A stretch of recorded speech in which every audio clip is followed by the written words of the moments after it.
There were exactly 6 shrimp in the pan. I counted them twice. 3 burned, 2 cold, 1 perfectly pink. Her favorite color when she still cared how things tasted. I didn't touch them. She left them there like a signature, like a wink, like some cruel little punctuation mark at the end of a 30-year sentence. The living room light was on, even though she wasn't home. One heel under the coffee table, the other on top of the dog bed. The dog died 7 months ago. The air smelled like her hair product, but she hadn't showered in 2 days. I know that because I checked the drain. Yes, I actually checked the drain. The clock on the microwave blinked 12:00. The power had gone out. I didn't notice when. Neither did she. She should have been home an hour ago. Unless, of course, she was already here, and gone. And him, was he here too? Was he the reason the guest bed smelled like pine and sweat and a soap brand I've never bought? I should have called her. I should have screamed. I should have flipped the whole kitchen table, shrimp and all. But instead, I did something I hadn't done in 23 years. I sat at the piano, and I played the first 3 notes of Moon River before my hands started to shake. That's when I heard her car. That stupid cough of a muffler I begged her to fix. She didn't park in the driveway. She parked 2 houses down. And when she came in, she didn't look surprised to see me. She just looked tired, like it was me who had betrayed her. She glanced at the shrimp, didn't say a word. And that was when I understood. It was already over. I just hadn't been notified yet. She didn't ask why I was sitting at the piano. She didn't ask why I hadn't touched the shrimp.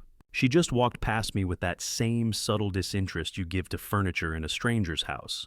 Like I was something vaguely familiar, but not worth examining. I watched her kick off her boots and leave them sideways in the hall. Not on the mat. Never on the mat. 30 years, and she still never learned how to put things where they belonged. Except now, somehow, she was the one who didn't belong. My mouth opened to say something, anything, but the words lodged themselves in the back of my throat like dry toast. I wanted to ask why she parked down the street. I wanted to ask who drives the white Tacoma with the dented tailgate. I wanted to ask if she'd ever actually liked shrimp, or if that too was a lie I'd carried for her. Instead, I stood up and asked the dumbest question I could think of. "Do you want me to reheat these?" She blinked slowly. Not shocked, not guilty, just bored. "No," she said, "I already ate." I bet you did, I thought. I bet he fed you in a motel room with burnt-out bulbs and a vending machine that smells like old socks. But I didn't say that. I nodded, like a coward, like a man afraid of his own shadow in his own house. She wandered upstairs. No kiss, no "how was your day?" No mention of our anniversary next week. Just the soft creak of the stairs and the unmistakable sound of her shutting the door. Not quite slamming, but firm, like punctuation, like control. I stared at the shrimp for a long time after that, until the room got cold and the ice in my glass melted into something that tasted like regret. My brain kept circling back to the parking. Why 2 houses down? Was she worried someone would see? Someone who? Me? The neighbors?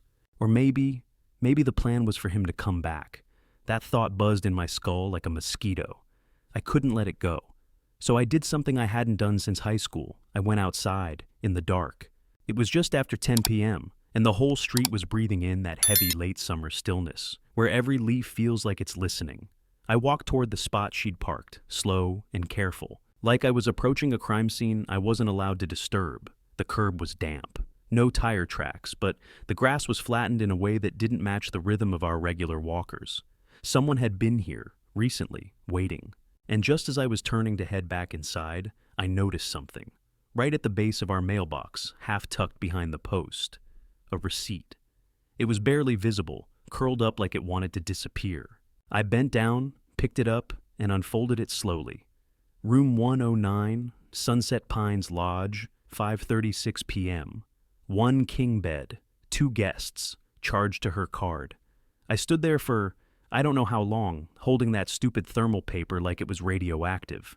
The wind picked up, and for a second I thought I might throw up, or scream, or walk to the lodge myself and ask them what she looked like when she checked in. Did she laugh? Did she lie and say it was her birthday? But I didn't do any of that. Instead, I walked back inside, dropped the receipt next to the shrimp, and sat back down at the piano. I didn't play this time. I just sat there, staring at the keys, because if I touched them, I think I would have broken something. Her? Number myself? Maybe. But the sound, whatever sound would have come out, wouldn't have been music. It would have been the sound of 30 years finally realizing they'd been wasted.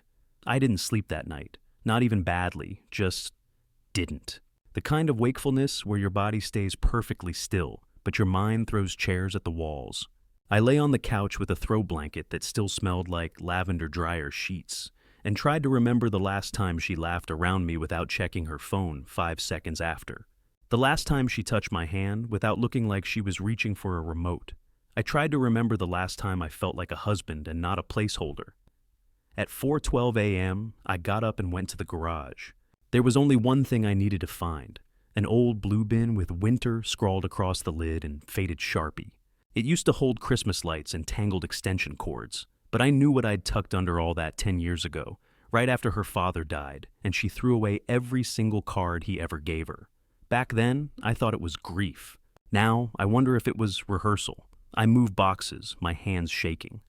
Found the bin, dug through the brittle fake garland and cracked plastic wreath hanger until I found the small, black zippered pouch at the bottom. Inside, a voice recorder. One of those cheap dictation things they used to sell in office supply stores before smartphones made everything disposable. I'd bought it for work years ago when I thought I might write a book about Midwestern hardware stores. I never wrote a page. But I never threw the recorder out either. Something told me I was going to need it now. Later that morning, I left the receipt on the fridge. Not taped, not hidden, just visible, like bait, like a dare. She came downstairs wearing the purple robe I gave her for our 20th anniversary and poured herself exactly 5 ounces of oat milk. She always measures it, like it's medicine. I watched her open the fridge. I watched her see it. Pause. Then close the door like it was nothing but a grocery list for things we already had. She didn't mention it, not that day, not the next. That silence told me everything I needed to know. She saw it, she knew I knew, and she chose not to flinch. That's what real liars do. They build nests in your doubt and sleep comfortably in them. So, I gave her what she wanted. A performance. I made coffee, asked if she wanted almond biscotti from the bakery by her office, and even complimented the way she curled her hair that morning, like she hadn't sat in someone else's lap the night before. She smiled, called me sweet, and left without kissing me. Again. As soon as her car rounded the corner, I went upstairs. Her laptop was on the nightstand. I'd never touched it before, but today I opened it. The password was the same one she used for our Netflix account, Blue Orchid 21. She always said orchids were too needy to grow, but she still kept one on her desk, fake as her laugh. The desktop was clean, too clean, but the trash bin had one item. Just one, a screenshot. It was a message from someone named C. The image was blurry, but I could make out the words, "Can't wait till we don't have to sneak around anymore." Underneath, a heart, then fire, then that stupid face with the tongue out. I closed the laptop, hands clenched, jaw tight. It wasn't even the message. It was that she saved it, then deleted it, like a souvenir, a digital lipstick stain. I didn't cry, not yet. I think I was too far past crying. It was like I had entered some new chemical state, clear, numb, focused. I took the recorder from the garage, checked the batteries, and placed it under the guest room bed, where the baseboard was slightly warped. No one would ever find it unless they knew it was there. And now, I wait. Again. 30 years of memories. And I'm hiding behind furniture like a kid who broke a vase. Tonight she says she's going out again. Dinner with Jenna, she said. Except Jenna moved to Oregon last year, and I helped her pack. So I smiled. Said, tell her I said hi. Because if there's one thing I've learned this week, it's that people only tell you the truth when they think you've already left the room. She didn't come back until almost midnight. I watched the headlights sweep across the living room wall like slow, deliberate knives. Her keys jingled too loudly, drunk or pretending to be. I stayed on the couch and didn't say a word, neither did she. Just walked right past me, heel caught in the rug for a second, then upstairs. The bathroom light flicked on, a toilet flush, faucet, then quiet. She didn't even close the door fully. I counted that as a small admission of guilt, or maybe carelessness. At 1:07 a.m., I crept upstairs, knees stiff from the weight of waiting. I slipped into the guest room, reached under the baseboard, and pulled the recorder from its hiding place. No light on it, No way to know if it had captured anything. I didn't check it until morning, didn't sleep again either. The next day she left early, said she had to prep slides for a client meeting, wore a black blouse she hadn't touched in 5 years, and sprayed perfume on her ankles. Who sprays perfume on their ankles unless they're being undressed by someone from the bottom up? When the door clicked shut, I locked it behind her. Walked to the garage like I was heading to a grave. Sat at my workbench, dusted off an old pair of headphones from a box marked Taxes 2012, and pressed play. For the first 30 minutes, nothing. Just silence, then footsteps. She was pacing. Drawers opened, a long zipper. Then another voice. Low, gruff, male, no names, no laughter, just breathing and a few mumbled words. "You sure he's not home? I told you, he sleeps like a bear. Last time felt rushed. I know. Tonight we have time." I paused it there. I don't know how long I sat staring at the wall, my hands numb and the air in the garage so still I could hear the echo of my own pulse. It was like listening to someone speak at your funeral. Calm, casual, and absolutely certain you were no longer a factor. But it wasn't the betrayal that shook me most. It was the sound of her voice. She sounded young, like someone I hadn't heard in a decade. That easy lilt, that playful sarcasm she used to save for Sunday mornings in bed. Before the kids, before taxes, before we grew into strangers, she gave that voice to him. And me, I got schedules, reminders, and polite chuckles during reruns. I kept listening. At one point he asked, "Does he suspect anything?" She didn't answer right away. Then, almost proudly, "If he does, he's doing a great job hiding it. Poor guy still thinks we're working through a rough patch." That did it. My hand clenched so hard around the recorder, I heard the plastic casing crack. I didn't rage. I didn't punch a wall. I didn't even cry. Instead, I went back inside and sat at the dining room table, opened my laptop, made a folder, titled it simply, When. Inside it, I dragged the audio file and named it Guest Room 1. Not out of drama, not out of pettiness, just method. Just documentation, like a man preparing to be his own attorney. Then I made coffee, cleaned the sink, took out the trash. At 4:26 p.m., she called. Said she was running behind and asked if I could hold off dinner. I asked her what she wanted me to cook. She said, "Surprise me." And for a split second, I wanted to scream, "Surprise, I know everything." But instead, I said, "All right, I'll defrost the shrimp." There was a pause. Just a fraction too long. And then, perfect. After she hung up, I stared at my reflection in the microwave door. I looked older than I remembered, not just tired, erased. Then I went to the closet and pulled out a dusty suitcase. I hadn't packed yet, but I needed it visible, just in case she came home early. Just in case she needed to know that this time, I wouldn't just sit behind a door and listen.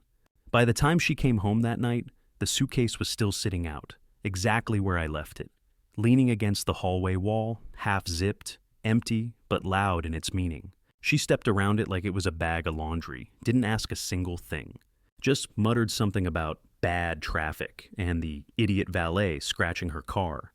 I watched her slip out of her heels, open the fridge, and take a sip straight from the oat milk carton like nothing in our universe had shifted.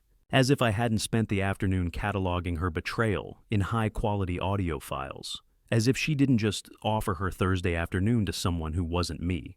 She asked if I wanted to watch anything. I told her no. I said I was tired, that I might go for a walk. She shrugged, already halfway up the stairs, muttering something about her neck hurting. I didn't walk. Instead, I sat in the dark of the laundry room, with the door cracked just enough to see the hallway. I waited. I don't know what for. Some gesture, some secret signal she didn't know she gave. I was looking for evidence of who she really was when I wasn't in the room. The silence went on for nearly 20 minutes before I heard it. A short creak. Not from upstairs, not from the front door, from the basement. The door that led to it was shut, had been for hours. And I was absolutely certain I locked it earlier that week when I reorganized the tool shelves. I always locked it. She hated the basement, said it made her feel like she was breathing cement. She never even walked near it unless it was laundry day. I got up slowly and approached the door. It wasn't fully open, but the knob had turned. That much I could tell from the sliver of hallway light. I placed my hand on the wood, waited, listened. Nothing, no footsteps, no movement. But the air was different now, cooler, heavier, like it knew something I didn't. I opened the door all the way, stared into the black below. The lights didn't work. That alone was strange. They were motion sensor, installed just last winter. New bulbs, never had an issue. But now, they stayed dead. I stood there, paralyzed for a long moment, before grabbing my phone and switching on the flashlight. Step by step, I made my way down. Slowly, one creak at a time. And when I got to the bottom, I nearly dropped the phone. There were boxes. Not just mine. Not the labeled storage I'd meticulously packed over the years. These were new, unlabeled, taped shut, stacked in an unfamiliar pattern. The type of boxes you hide in a place you hope nobody visits. In a house you share with someone you no longer respect. I opened the first one with a paint scraper from the shelf. Inside, clothes. Not mine, not hers. Too small, too trendy. A gray hoodie that said Tacoma Climbing Co. on the back. I didn't know what that was, but it sure as hell didn't belong to anyone in this house. Beneath that, a tangle of charging cables, 2 empty water bottles, a toothbrush still sealed in plastic. I opened the second box. Documents, letters. None addressed to me, none from banks I recognized. Handwritten notes on crumpled pages, unsigned, folded again and again. I pulled one out at random. 4 lines, written in crooked ink. You said he'd be gone by now. You said this was the year. He knows. This won't end quiet. My knees gave out, and I had to sit. Right there on the cold basement floor, surrounded by the evidence of a life that had been growing like mold under mine. I wasn't just being cheated on. I was being replaced, slowly, with intent, and most terrifyingly, with help. Because whoever wrote that note wasn't a fling. They weren't temporary. They were planning. And I hadn't just walked into a betrayal. I had walked into a conspiracy. I took the note, tucked it into my back pocket, left everything else untouched. When I climbed back upstairs, I half expected to see her standing there, maybe holding a kitchen knife, maybe smiling, but the hallway was empty and the air felt stale. Back in our bedroom, she was already asleep, one arm flung lazily across the pillow, her face too peaceful, too still. I looked at her for a long time, wondering if the person I married was under there somewhere, or if she'd been gone far longer than I'd noticed. I went downstairs, took the recorder out again, placed it this time inside our bedroom vent, just under the grating. Then I sat in the garage, lights off, and replayed that note in my head until the sun came up. He knows. This won't end quiet. It was the first time I felt like this story might not end the way I imagined, and definitely not on my terms. I listened to the recording 5 times before I let myself believe it was real. It started simple, just the low rustling of sheets, the occasional creak of the headboard, then her breathing. Not snoring, not mumbling. Just awake, lying beside me, pretending to sleep while I stared at the garage ceiling with my headphones in. That alone was chilling in its own way, like discovering a mannequin blinks when no one's looking. But then came the whisper, a soft, strained voice, barely audible, but clear enough when I isolated the gain in playback. She said, "You don't get to hesitate now." Silence, then again, but quieter. "You said we'd be done by July. You promised." It was her, talking to someone, in the dark, lying next to me. Not on the phone, at least not out loud, not to herself either. The tone was too practiced, like a conversation continuing without me. The next minute was static, then a shift in the sheets, then her voice again. "He's watching more than I thought. I think he was in the basement." My heart seized. She knew. She had known. The whole time I thought I was sneaking around with my recorder, catching whispers like some lonely ghost hunter. She had been tracking me right back. This wasn't a woman being exposed. This was a woman counter-planning. There was one more line. It slipped past the vent at 3:12 a.m., spoken with a strange calmness that didn't match the panic I expected. Just 5 words, but they rooted into my spine like ice. "If he makes a move, go." And that was it. No reply, no confirmation, but she wasn't talking to herself. Of that, I was sure now. Either she had someone listening through the vent, through the wall, or, and I hated myself for even thinking it, she was speaking into something invisible to me. A device, a transmitter, a tiny thing tucked beneath the bed or behind the nightstand that I hadn't noticed yet. I stood up so fast, I nearly fell out of the garage chair. My knees were numb, and my fingers refused to move with precision. I felt like I'd swallowed glass. Every breath caught at the corners of my throat. Was she setting me up? For what? A divorce ambush? Legal manipulation? Something worse? I had to check. I stormed through the house like a man possessed. Not loud, not clumsy, but methodical. I searched every inch of our bedroom first. Under the bed, behind the outlet covers, inside the nightstand drawers, which were mostly filled with lotion bottles and half-burned candles. Nothing. Then I moved to the guest room, and that's when I saw it. A tiny screw missing from the plate behind the desk lamp, barely visible. The kind of thing only a paranoid person notices. I removed the lamp, reached behind, and pulled out a sliver of plastic wedged between the wall and the cord. It wasn't much bigger than a matchbox. A voice recorder, not mine, not the one I planted. This one had been recording me. I stared at it, stunned. The little red light still blinking, like it didn't know its cover was blown. I sat there for 10 minutes holding it in my hands, the weight of it growing heavier by the second. All this time, I thought I was playing investigator. But she had been building a case of her own, recording me, probably waiting for me to lose it, to snap, to break one of those fragile boundaries that judges and attorneys latch onto when divorces get messy. And it was working.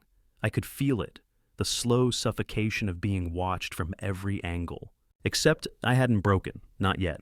I hadn't screamed or thrown anything or threatened her or done a single thing except try to learn the truth, which meant I still had time. I still had leverage. But the margin was shrinking. I put the device back exactly how I found it, careful not to smudge the lamp cord or leave fingerprints on the plate. Then I went downstairs and reheated some lasagna. She came home 5 minutes later, humming to herself, carrying a Target bag filled with things she didn't need. New towels, facial cleanser, travel-sized shampoo. Travel-sized, like she was packing for something. She kissed me on the cheek, called me hon, and asked if I'd watered the orchids.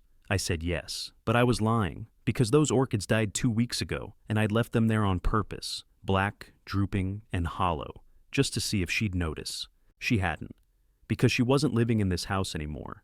She was already somewhere else, and I was just the thing in the way.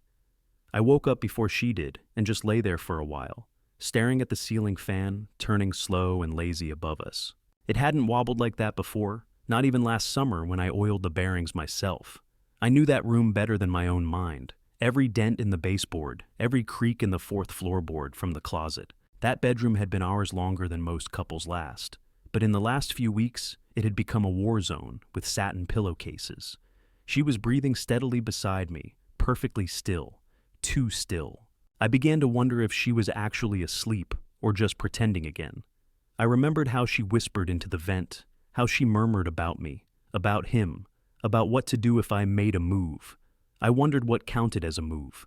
Finding her recorder, catching her in a lie, or just existing longer than she expected. At 6:14 a.m., I got out of bed without touching her. I didn't shower. I didn't make coffee. I walked downstairs barefoot, opened my laptop, and opened a blank document. No plan, no outline, just a blinking cursor and a mind full of smoke. And then, without really thinking, I began to write. If anything happens to me, this wasn't an accident. If I disappear, check the basement. If someone calls saying I left, I didn't. I saved the file to 3 USB drives, hid one in the garage, another in the crawl space behind the water heater, and the last inside the hollow compartment of my old drafting table. Then I printed 2 copies and mailed them. One to my cousin Alan in Indiana, who I hadn't spoken to since our mother's funeral, but who would definitely open anything labeled legal. The other to my own work address, just to have it on record. This wasn't about paranoia anymore. This was insurance. She came downstairs just as I was sealing the second envelope.